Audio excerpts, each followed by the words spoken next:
In this week's episode of Short Final, Richard builds up a sweat in the flight simulator while spending a day with the Silver Falcons. Jesse finds out what it's like on final approach to OR Tambo International Airport and why Fatima Jakut is no ordinary commercial airline pilot. And Tiana visits Donald Williamson's factory to find out what it takes to design and build your very own aeroplane. Hi, my name's Richard Southall and I'm with Short Final. Today we're going to go into Langebaanweg to discover what it's like to be a pilot of the Silver Falcons. Come with me, let's go inside. Just over an hour from Cape Town, Air Force Base Langebaanweg is home to the South African Air Force's Central Flying School and the Silver Falcons Aerobatic display team. Richard, who used to be a crop-spraying pilot and still flies his own Bosborg aircraft, goes behind the scenes to find out more about the Silver Falcons and their role within the Air Force. Roy, what do the Silver Falcons stand for? The Silver Falcons are affectionately known as the cockpit ambassadors of the Air Force. Our job is to go out, be the face of the Air Force, to demonstrate the skills inherent to all military trained pilots. So the nice thing is we represent all the lines. We've currently got myself, who's flown transport aircraft and a little bit of combat on the side. We've got Bo, who's flown helicopters. So we diverse backgrounds, which just goes to show that what we do is not unique to a specific line. All military pilots have this ability, so we go out there to showcase the skills, instill national pride and motivate the youth to join aviation. Unlike other aerobatic display teams around the world, the Silver Falcons are all full-time flight instructors at the Central Flying School. Tell us a bit about your day-to-day activities as an instructor. Yeah, Richard, normally the day starts with the morning meeting. Thereafter we get the student for the day. At the moment I've got a dedicated student that I'm busy flying with. Then we take him into the instructor's cubicle, brief him. Very important, thorough briefing before we go out and fly. From there it's usually walk out towards the aeroplane, fly the sortie. Once we complete with that, come back, debrief. And then after the debrief is the paperwork that starts, the never-ending paperwork. The Silver Falcons fly Pilatus PC-7 Mark II Astras that are also used by the SAF for ab initio training.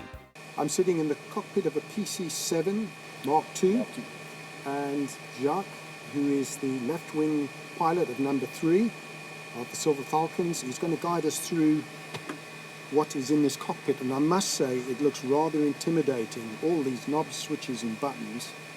Would you like to explain a little bit to me? So this is pretty much the same as all other aircraft. You pilot yourself. Yes. So you have the stick. Yep. With the stick, you actually put your hand on, move the stick around a bit, Okay, back to pitch the aircraft up, forward to pitch down, left and right to roll the aircraft left and right. Yep. And then also on the left here you have the power control lever, which is called the PCL. Yes. You can move it forward and back for power. And you can hear the pumps going on there. Okay. And then in front of the cockpit you have what we call the PFD, the primary flight display, and the SFD, secondary flight display. The PFD gives you your basic flight information. So if you're familiar with the ADI, we call it ADI, it's artificial horizon. You have the airspeed on the left, altimeter on the right, and then also your compass basically, showing from the top. On the right we have the EID, the engine indicator display. It shows you the engine parameters, how the engine is behaving. And now with this aircraft, everything is nicely on one display. With previous aircraft, like Bosborg for example, you have a lot of different individual displays. Everything is now nicely grouped into one display, Yes, so you only have to look at the one display to know what's going on with the engine. Yeah. Then also we have the radio stack here, we call the R2. We have 2 radios and 2 navigation systems on here. Also VHF and UHF, not to get too technical. GPS over here, and that's pretty much it. There are 5 members that make up the air crew of the Silver Falcons, each with a specific place in their display sequences. What is your role in the Falcons? I'm Falcon number 3. I'm on the left wing. If you look at my badge over here, the gold colored in aircraft, that's where I sit in the formation. Generally in the left hand side. Also we can see me if the leader comes in, he's flying upside down, inverted. We call it lead inverted. And I'm sitting on the left hand side and we do rollbacks of that. Another point we can see me also is when we do the heartbreaker. We come in towards the crowd and the formation splits. I will be the one on the right hand side, completing the heart. Langebaanweg is also home to 2 air servicing units that provide technical support to the more than 30 Pilatus aircraft on the base. Werner, this is a huge hangar and I see people working with tools everywhere. What's going on here? This is the one hangar, it's a servicing hangar of 2 air servicing units.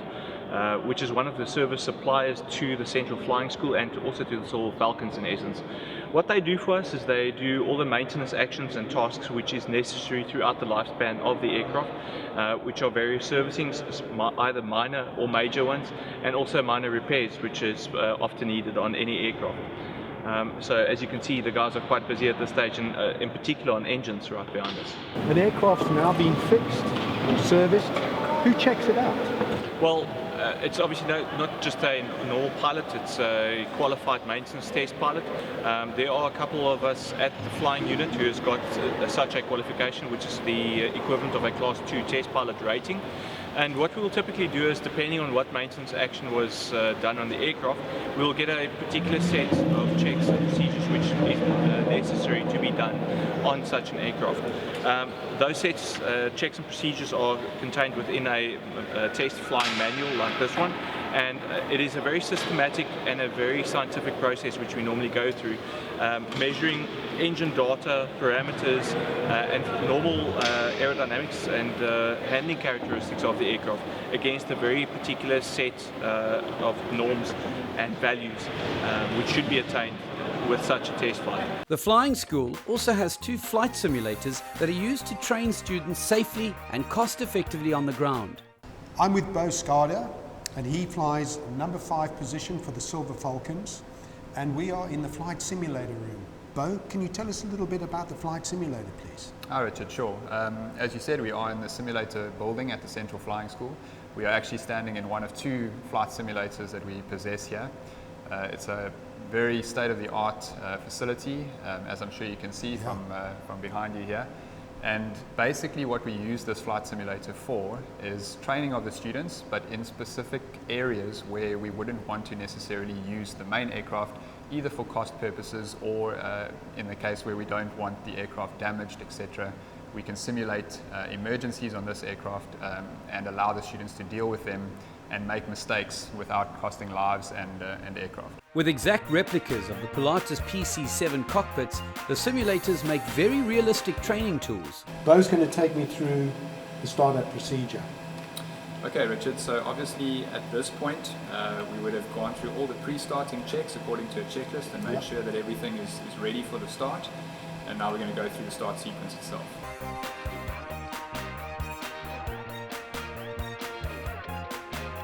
Okay, Richard, so I've got you lined up now on runway 20 right here at Air Force Base Langebaan. The aircraft is started and prepped, ready for takeoff, and we're going to give this a shot. Okay. Programmed with the exact runway configuration of the Langebaan Air Force Base and the surrounding geography, the simulators are as true to life as you can get. The difference here is that instructors can select any weather conditions, from sunshine to hail, to test the students' abilities. They can also simulate a number of different system failures to help prepare the students so that should something go wrong in the air, they don't panic and know exactly what to do. I can't believe how real it feels, you know. I even started working up a little bit of a sweat, but this is absolutely incredible. While the display team wow the crowds with their displays in the sky, Falcon 6 ensures everything runs smoothly on the ground. I'm sitting with Ludov, who is just been made the GLO. Ludov, what is a GLO? The GLO is the ground liaison officer for the Silver Falcon display team. That is the guy on the ground that does a lot of liaising with everyone involved during displays. Also, the GLO is responsible for the safety on the ground, does a bit of a lookout, is able to communicate with everyone else, all the other parties involved. As such, as a couple of other duties, but that is the main idea behind the GLO. With their instructor duties complete, it's time for the team to put their skills to the test and practice their display sequences. Let's check the clear nose dropped 1013, surface wind 0205, lights clear, takeoff 20 right. Unlike the blue and white livery of the Silver Falcon's display aircraft, the team will often practice in the original red and white painted Astras used every day at the Central Flying School to train the pupils. There is no difference between these planes and their display, except that the red and white ones aren't fitted with smoke systems, which of course make the sequences easier for the crowds to follow at an air show.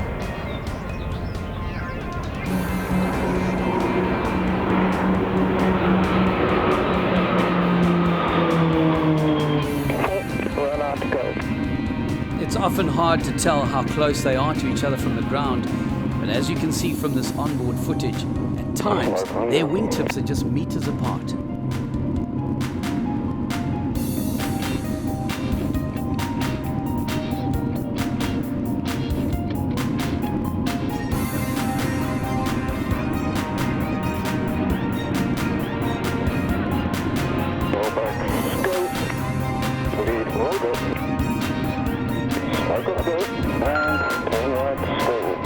Following instructions from team leader Falcon 1, they coordinate their maneuvers and make it look easy, but it takes a lot of skill to fly these tight formations. So, the next time you see the Silver Falcons at an air show, see if you can identify the different pilots in the formations, and don't forget to have your camera ready for the signature fan break at the end of their display. Fatima Jakut is the senior first officer at South African Airways.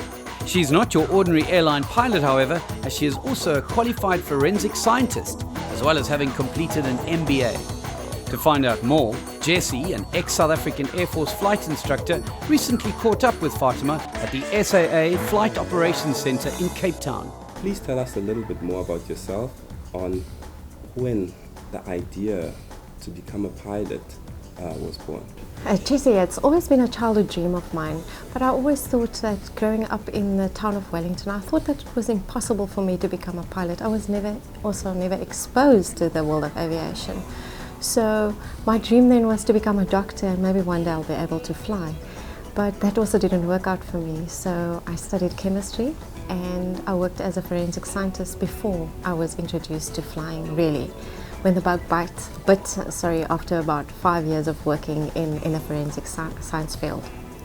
So my colleague Harriet, we were doing a drug bust, and at Cape Town International Airport, and I stood in front of that airplane and I knew that I want to be a pilot. Fatima is currently a first officer on the Boeing 737-800 for South African Airways. This short to medium range narrow body aircraft is the best selling jet airliner in aviation history. At any one time, there are an average of 1,250 Boeing 737s airborne around the world. How did you begin your flying career? I looked at various options, but I was fortunate enough that South African Airways at the time in 2002 that they had a cadet pilot program. So I applied. I didn't get in the first time, but the second time I managed to get in, and we trained in Australia for about 16 months, and after that we qualified with a commercial pilot license and with a command instrument rating and a frozen airline transport pilot license. Deriving its name from the Xhosa word meaning building a future, the Saki Kamva Foundation, started by Fatima in 2010, is a registered non-profit organization that aims to promote and encourage young aviators in South Africa. When I'm not flying, I'd like to spend my time with developing young people in aviation. That's when I founded the Saki Kamva Foundation in 2010 in order to encourage young people in the field of aviation. Today we are here at the paper jet competition, and this is part of our encouragement to do mathematics and science outside the classroom. So we had 50 volunteers from the University of Stellenbosch. They are fourth year engineering students, and I've coached them for the last 6 weeks to be able to compete in this competition, which we are proud to say we've got 186 contestants today, which makes about 60 teams. I grew up in a small town and I didn't have much exposure, and I want young kids to encourage them these days just to do something outside, think outside the box a little bit, and flying is my dream. To see what a typical day at the office entails for Fatima, we joined her on a flight from Cape Town to Johannesburg. We sign on about an hour before the flight departs, and then we have a system here at South African Airways where we do the sign on, and then what we then do is we get our flight plan from the head office. Then we have a look at the weather and the notices, any notices at the airfield facilities that are not working. The runway lights are off, for instance, or there are any runway closures, what they call NOTAMs, that is notices to airmen. And then we go out to the aircraft where we do the pre-flight inspection. We walk around the aeroplane. That's either the captain or myself will do that, while the other one then sets up the aeroplane for the departure. 7302181 to the tower. Gone are the days when passengers were allowed in the cockpit, but Fatima let our cameras roll while landing at OR Tambo International. 300. Approaching minimums. 200 minimums. Glide path. 100. 50. 40. 30. 20. 10. Oh, beautiful. Speed breaker. Reverses are normal. Auto brake disarm.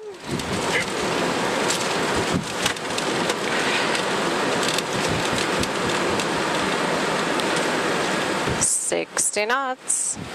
60 knots.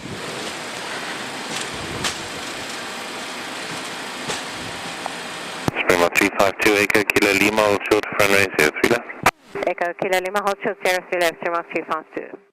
Grade 3 instructor Giovanni Titus gives us this episode's aviation safety tip. One of the most important checks any pilot has to do is a pre-flight aircraft inspection. This involves walking around and inspecting the aircraft to make sure it's 100% safe to fly. There are a number of ways to pre-flight an aircraft, and typically the inspection would involve checking vital aspects of the aircraft. So the next time you go flying, observe the pilot's pre-flight inspection. And if you're the pilot, remember, safety first.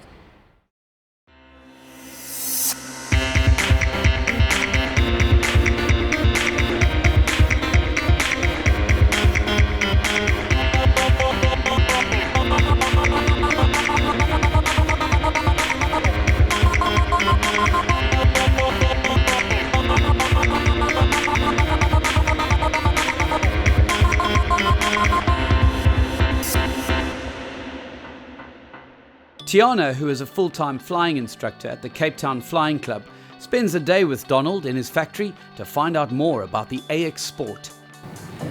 I'm here in Donald Williamson's factory. As you can see, we've got one wing of the AX Sport just here in front of us, and I'm going to go and ask him what it's like to build your own aircraft. How do you go from actually drawing an ideal aircraft to putting it into production to making what we've got here in front of us? Passion. I wanted to design, build and fly my own aircraft. Yes. I didn't have the money for the latest airplanes, they're so expensive. But I wanted to build and go into a production to produce aerobatic aircraft. Designing and building a plane from scratch takes a lot of time, dedication, perseverance, as well as technical knowledge and skill. So how much of it did Andrew Parsons actually do in terms of building and designing the aircraft? I wanted it to look pretty, he wanted it to fly. Okay. So we came to a compromise. No, he did all the homework and everything, and he's an aeronautical guy. He knows how to make it fly, yes. And I know how to build it. Andrew Parsons was the aeronautical engineer behind the AX Sport, making sure Donald's designs would actually fly. What is the process of taking Donald's designs that he made on paper and actually making it into an aircraft? Well, it's a very iterative, designing aircraft, very iterative process. So you basically run through a number of steps. So you start off with defining, do you want a low wing or high wing? In this case, Donald wanted good aerobatic performance. So invariably you end up with something that starting off looks like all the other aerobatic aircraft. From that point, we iterated, I think got up to about 14 iterations just to finalize a sketch of what the aircraft looked like. And at that point you can come up with a weight and balance estimate for the aircraft to see if it'll be stable. Yes. And then start some aerodynamic design. And on the aerodynamic design we followed the FAR 23 regulations for at least aircraft loading. Yes. And that allowed us then to determine what the loads on the aircraft would be, and from the loads you can work out what the actual structural, let's say, size of the various materials has to be. Like most high-performance equipment these days, the AX Sport is made almost entirely of carbon fiber, reducing weight and increasing performance. The AX Sport is an all-carbon aircraft, so it's basically a sandwich cord carbon. So if you take a look, what is carbon?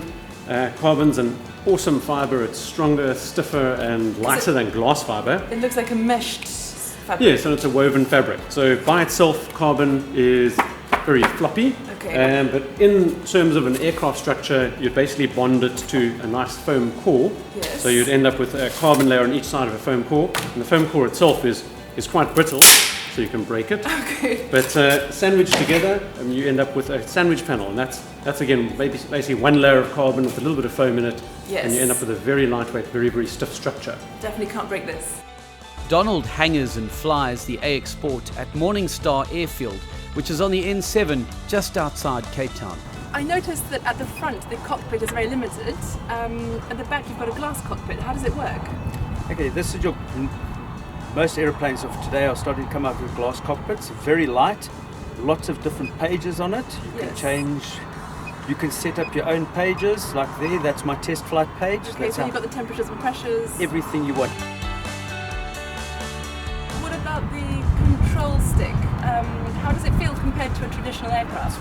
Very, very light. As you can see, even in the wind, the stick moves on its own. will move around. You can move it with a piece of cotton. Everything's bearings. And what have I got here? Is this the ballistic parachute at the back? Yes, the ballistic parachute is operated from here. If I had to pull the lever here, a rocket sends it out.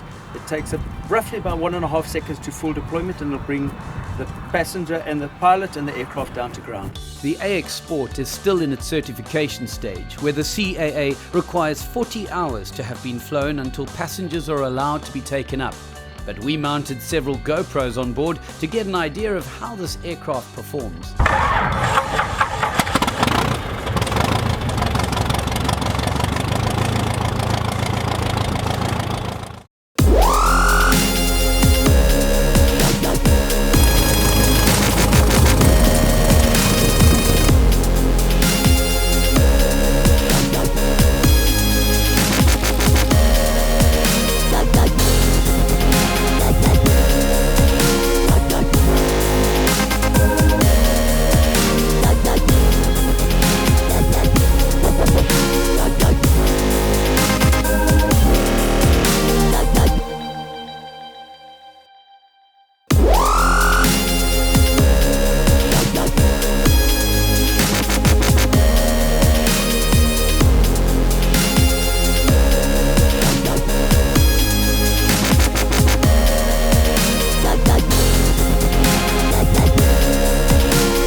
Thank you for watching this episode of Short Final. Be sure to follow us on Facebook and Twitter for behind the scenes and upcoming episodes.